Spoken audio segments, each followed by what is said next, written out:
দুইটা নয় রে, 6টা আসমান ঝুলায়া রাখছি আমি।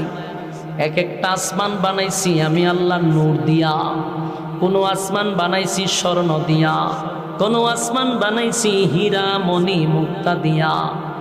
এরকম ভাবে আসমান সাজাইছে, যেদিন ইসরাফিলের সিংহায় ফুঁক দিবে রে, আসমান থেকে সূর্যটা ভেঙ্গে ভেঙ্গে টুকরা টুকরা হয়ে জমিনে পড়বে। জাননি সূর্য কত বড়।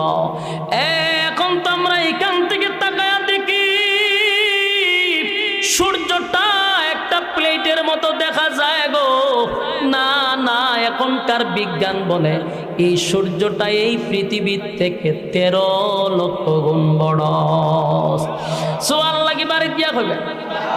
এই বিজ্ঞান বলে এই পৃথিবীর থেকে 13 লক্ষ গুণ বড় সূর্য, আর এর দূরত্ব হলো 9 কোটি 30 লক্ষ।